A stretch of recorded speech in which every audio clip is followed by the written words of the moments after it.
Hello and welcome to the Module 2 Key Points Review in anticipation of your next quiz.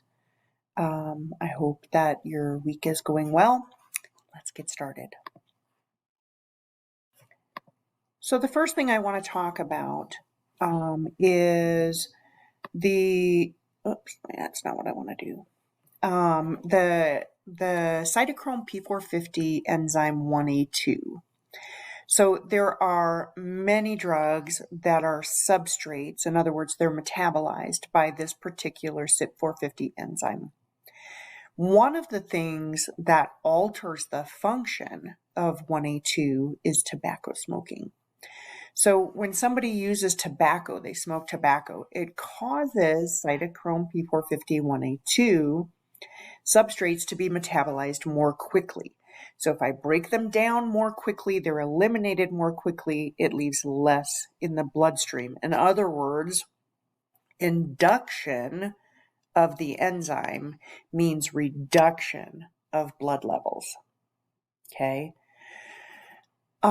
This is especially the case with some of our common antipsychotics, which you're studying this week, including clozapine, olanzapine, haloperidol, thyroidazine, chlorpromazine. Another interesting one is propranolol, which we often use for anxiety. It's also a substrate. And so if somebody is smoking, it's going to reduce the levels of propranolol and their anxiety will not be as well controlled. Vegetables like grapefruit juice, cumin, turmeric are also inhibitors, which will lead to increased plasma concentration. So induction causes reduction, and inhibitors cause an increase in the concentration of many of our medications. So these are important things to kind of remember and to teach your patients about, right?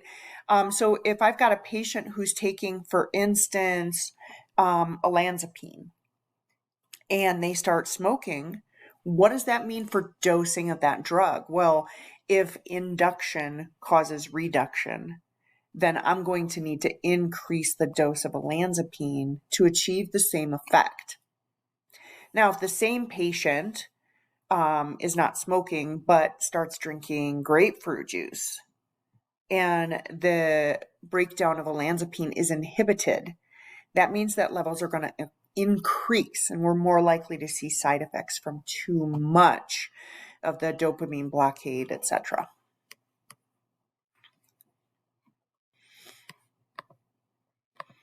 Now let's talk about dopamine transport and storage. So dopamine, as you know, is a neurotransmitter that works through the presynaptic, postsynaptic junction to move signals across that junction from one cell to the next so that you get the movement or the function of that cell to start up, right? So dopamine travels through that synapse. There is a transporter that is in the presynaptic cell. So this is the cell that's actually sending the signal. So there's a transporter that's responsible for pulling dopamine back into the presynaptic cell, where it's recycled, put into vesicles, and that vesicle is then used for the next transmission. So dopamine transporters pull dopamine out of the cell junction, reducing dopamine levels. There are a lot of drugs that we use to limit the function of that dopamine transporter. One of them is dextroamphetamine, another is bupropion or Wellbutrin. So Adderall and Wellbutrin both block the work of DHT, so that dopamine levels in that intracellular space increase. Okay, so they increase dopaminergic function from one cell to the next.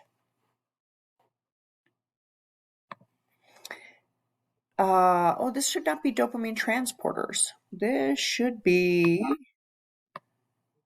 dopamine receptors. My apologies.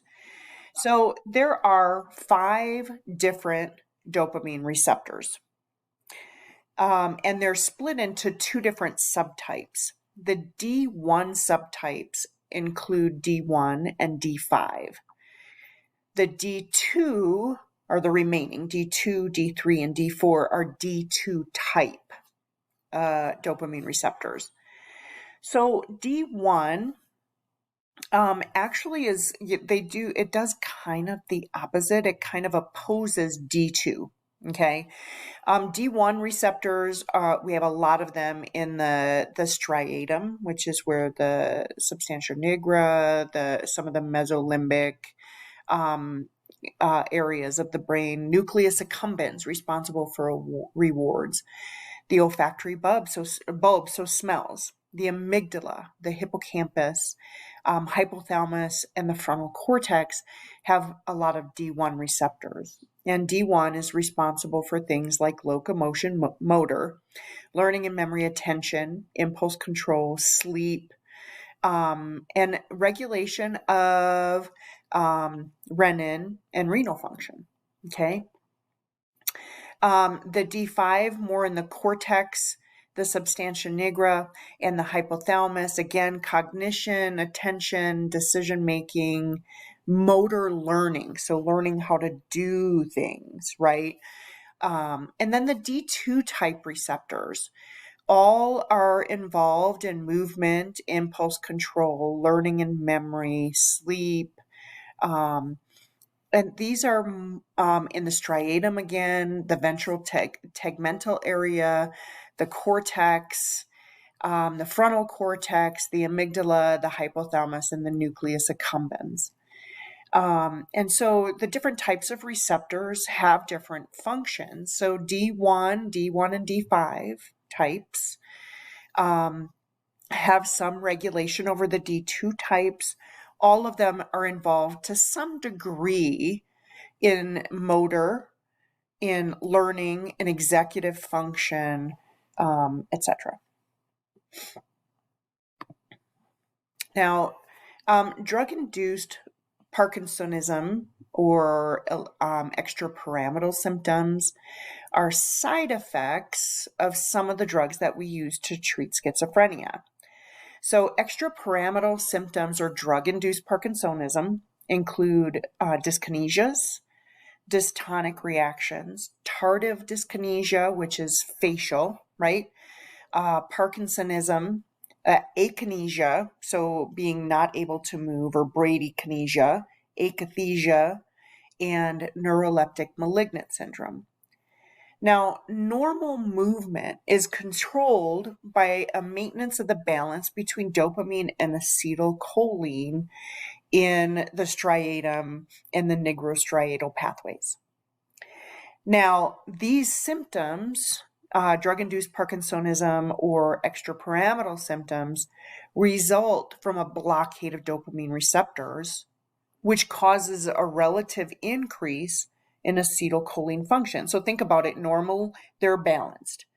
But when I block dopamine receptors, I block that function. So that gives acetylcholine higher levels, essentially.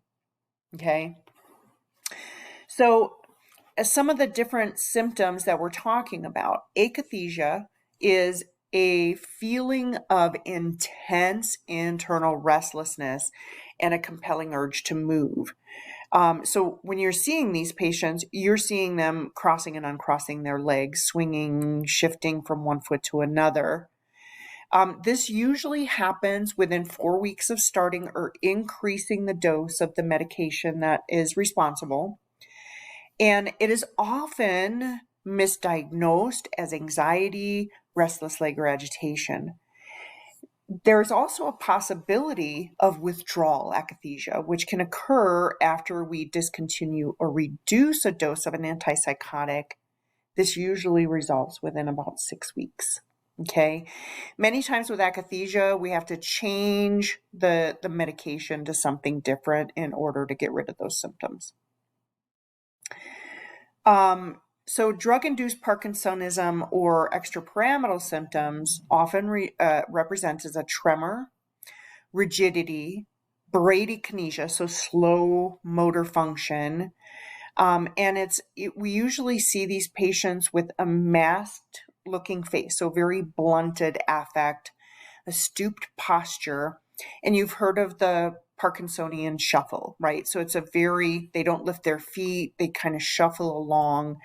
They have some gait imbalance and difficulty getting from a seating position. These are all pretty common findings with extrapyramidal symptoms. These typically occur relatively quickly after exposure to the drug.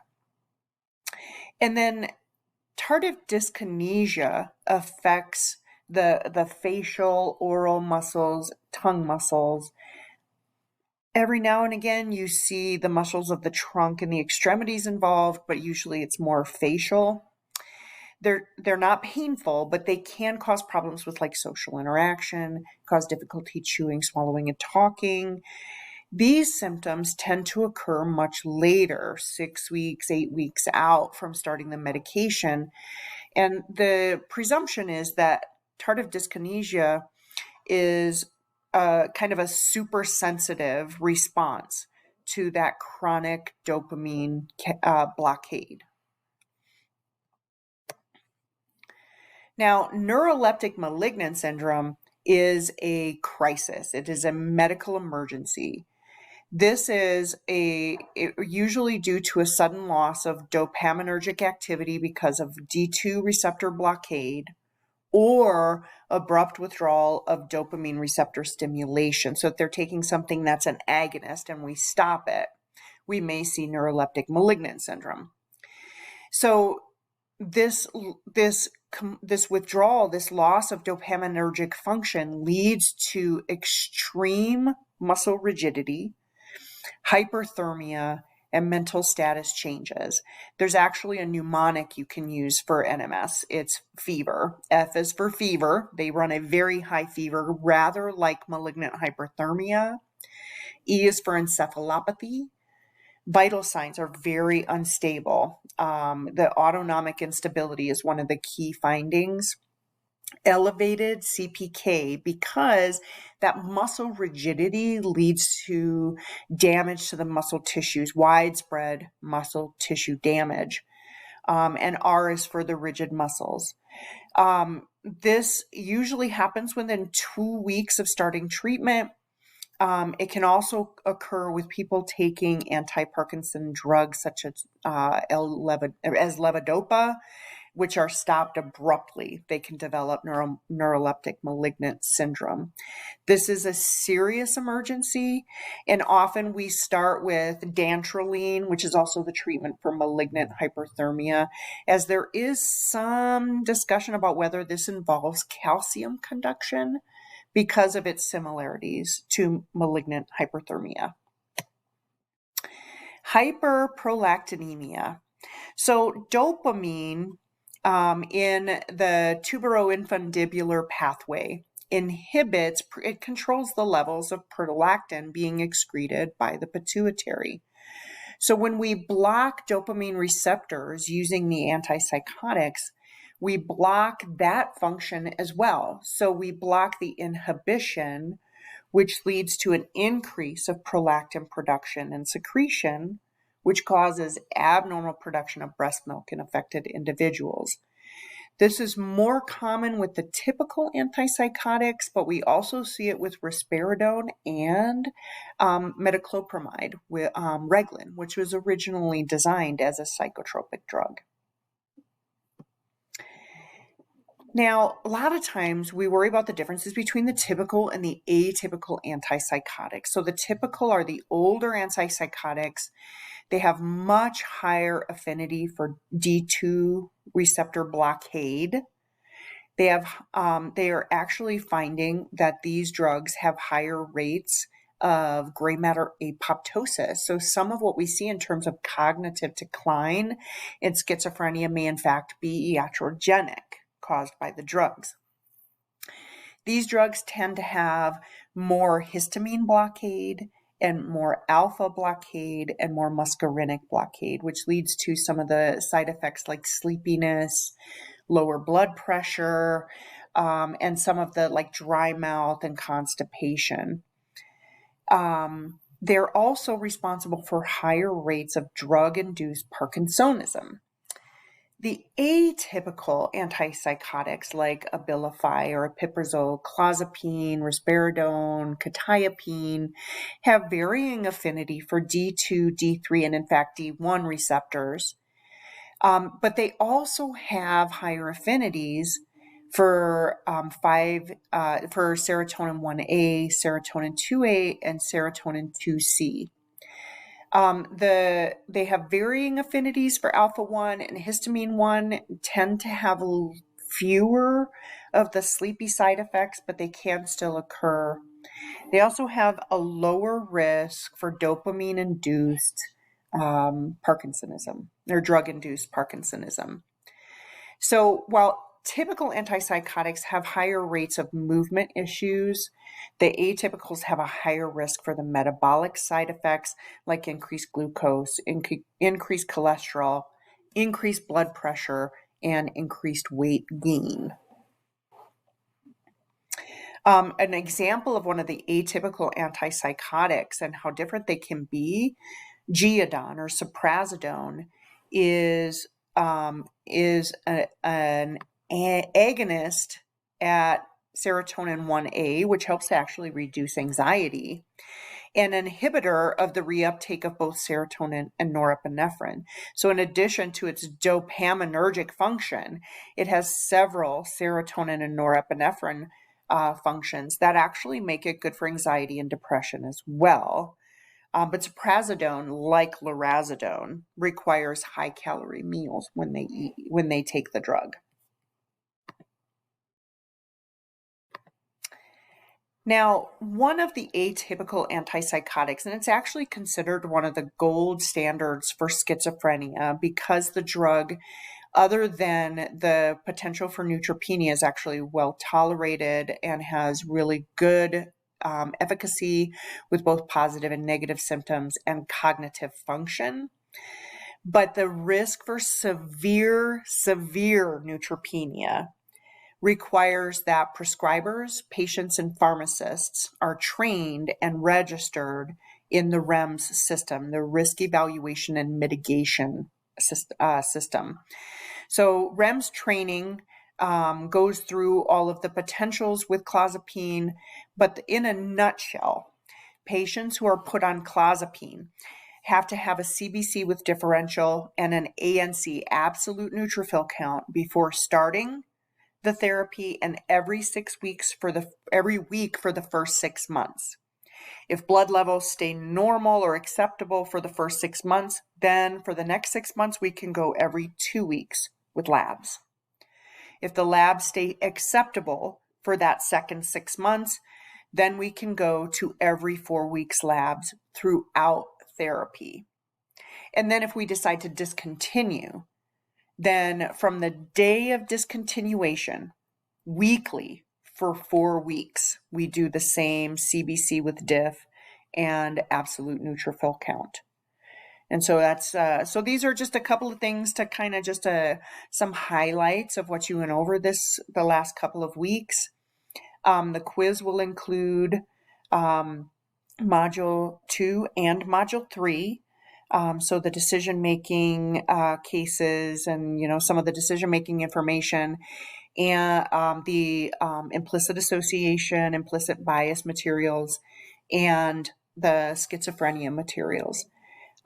Good luck to you. If you have any questions, please put them in that general discussion board so that I can make sure that all of you have the answers to your questions. Bye for now.